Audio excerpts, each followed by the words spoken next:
Class 11 के सारे छात्रों का वेलकम करते हैं फिजिक्स में। स्टूडेंट एक बार फिर से फिजिक्स में आज हम टॉपिक लेते हैं स्टूडेंट सदिश विश्लेषण एवं प्रक्षेप्य गति। इंग्लिश में हम सदिश विश्लेषण को वेक्टर एनालिसिस कहते हैं एवं प्रक्षेप्य गति को प्रोजेक्टाइल मोशन कहते हैं। तो हम पढ़ने जा रहे हैं vector analysis and projectile motion.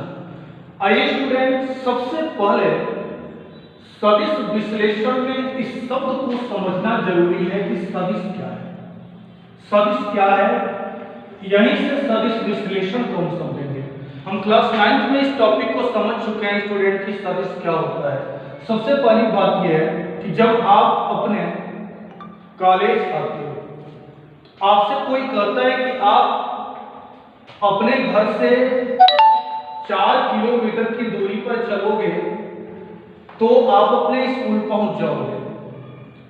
क्या यह आपको उचित बात बताई गई या उचित सूचना है कि 4 किलोमीटर चलने पे आप अपने स्कूल पे पहुंच जाओगे? नहीं, क्योंकि इसमें एक चीज छोड़ दिया गया है, दिशा।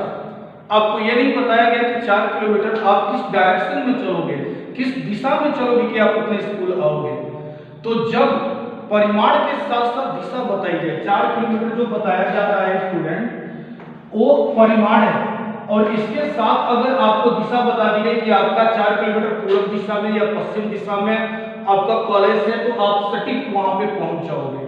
तो आपको ये ध्यान देना होगा सदिश का मतलब क्या है कि सदिश राशियां वे राशियां होती हैं जिनमें परिमाण के साथ साथ दिशा भी होती है, अर्थात जिन्हें व्यक्त करने के लिए परिमाण के साथ साथ दिशा की भी आवश्यकता होती है। स्टूडेंट यहीं से एक शब्द आता है वेक्टर, और वेक्टर क्या है, इसी वेक्टर को हम लोग सदिश विश्लेषण यानी वेक्टर एनालिसिस में पढ़ते हैं।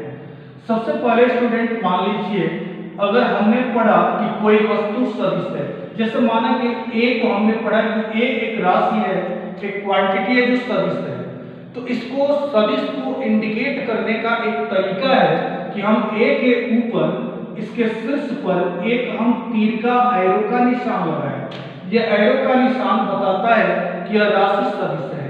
अगर स्टूडेंट हम लोग ए को लिखे लेकिन एरो का निशान की जगह पे केवल एक हमने इस तरह की लाइन खींच दिया तो यह सदिश को नहीं दर्शाता है, यह अदिश पॉइंट को दर्शाता है। इसका मतलब है कि राशि अदिश है। लेकिन जब भी किसी राशि के ऊपर लगाए गए लाइन के साथ एरो लगा दिया जाए, एक तीर बना दिया जाए, तो वहां पर यह राशि सदिश हो जाती है। समझने की बात क्या है, यहां पर ए सदिश राशि है, यहां वाला ए अदिश राशि है। अब देखो जो सदिश विश्लेषण हम पढ़ रहे हैं, इस सदिश विश्लेषण में एक तीर होती है। तीर किसको प्रदर्शित करती है स्टूडेंट? वेक्टर को। इस तीर के दो भाग हैं, एक तीर की लंबाई है, दूसरा इसका अग्रभाग है। तीर की लंबाई को स्टूडेंट हम लोग कहते हैं कि ये किसको प्रदर्शित करती है? परिमाण को। और इसका अग्रभाग किसको प्रदर्शित करता है? अग्रभाग भाई किसको प्रदर्शित करेगा? दिशा को। तो हमारे बच्चों को याद रखना है कि वेक्टर को इंडिकेट करने के लिए हम तीर का प्रयोग करते हैं, और तीर की लंबाई किसको प्रदर्शित करती है? परिमाण को। और तीर का अग्रभाग यानी नोक जो प्रदर्शित करती है वह दिशा को प्रदर्शित करती है। यहाँ पर ये वाला इसमें अग्रभाग तीर का नहीं है, अतः यह अदिश राशि है। यहाँ पर ये तीर है, यह सदिश राशि है। बच्चों ऐसे ही अगर हमें आर लिखे हैं, हम आर एक सदिश राशि है तो इसके ऊपर हमने इस तरह का एक एरो नोटेशन कर दिया जिससे हमको पता चल रहा है कि यह आर वेक्टर है। इसको वेक्टर आर या आर वेक्टर हम पढ़ सकते हैं। और समझने की बात है कि जब भी वेक्टर की बात आती है तो वेक्टर के प्रकार पे हम पहुंच जाते हैं। वेक्टर कितने प्रकार के होते हैं ये हम समझते हैं। तो वेक्टर का भी प्रकार है जिससे हमारे सारे बच्चों को समझना है। पहले नंबर पर आता है समान वेक्टर। समान वेक्टर आता है पहले नंबर पर स्टूडेंट। समान वेक्टर क्या है? इसके बाद आपको विपरीत वेक्टर, शून्य वेक्टर, एकांक वेक्टर, लंबकोणीय एकांक वेक्टर, इस तरह के वेक्टरों के प्रकार पढ़ने हैं। और वेक्टरों के प्रकार के साथ बहुत अच्छे न्यूमेरिकल्स क्वांटिटीज भी इसमें पढ़नी है हमें स्टूडेंट। तो पहले हमको ये समझना है कि समान वेक्टर क्या है। वेक्टर तो आपने समझ लिया, वेक्टर एक तीर होता है जो दिशा को प्रदर्शित करता है, जो किसी राशि के ऊपर इंडिकेट किया जाता है चिन्हों के रूप में। अब समान वेक्टर क्या है, यदि किन्हीं दो वेक्टरों का परिमाण और दिशा दोनों समान हो तो उसे समान वेक्टर कहेंगे।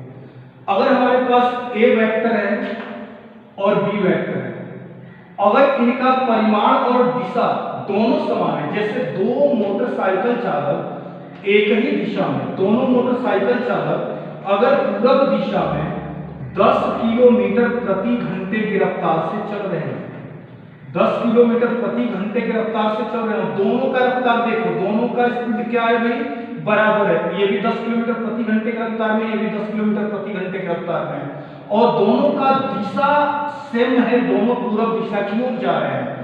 तो ये जो वेक्टर है दोनों का, उसे हम कहेंगे समान वेक्टर। तो क्या है कि यदि दो वेक्टरों का परिमाण और दिशा दोनों समान हो, यदि दो वेक्टरों का परिमाण और दिशा दोनों समान हो तो उसे हम समान वेक्टर कहेंगे, और इसे हम प्रदर्शित करेंगे, ए वेक्टर है इक्वल टू का चिन्ह बीच में लगाएंगे और बी वेक्टर ऐसे बनाएंगे, यानी A vector equal to B vector, ऐसे हम इसको इंडिकेट करेंगे स्टूडेंट। ये हमारा समान वेक्टर है, यदि दो वेक्टरों का परिमाण और डायरेक्शन की दिशा समान है तो इसे हम समान वेक्टर कहते हैं।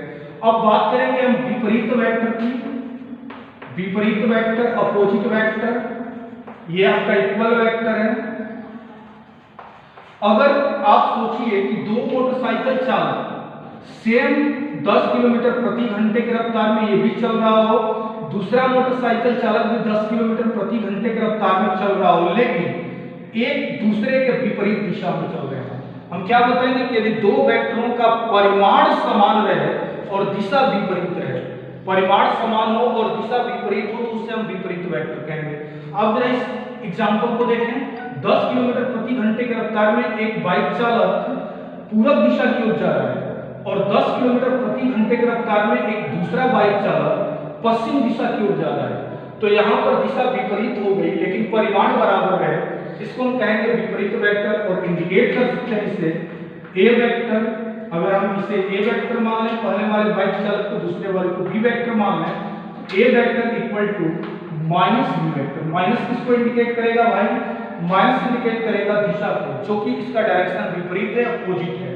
तो स्टूडेंट हमने वेक्टर को समझा, वेक्टर के दो प्रकारों को पढ़ा। कल के वीक में हम पढ़ेंगे शून्य वेक्टर, एकांक वेक्टर और लंबकोणीय एकांक वेक्टर, और साथ ही वेक्टर और प्रक्षेप गति के बीच रिलेशनों को। बस आज इतना ही स्टूडेंट, आज की वीडियो में। Thank you very much.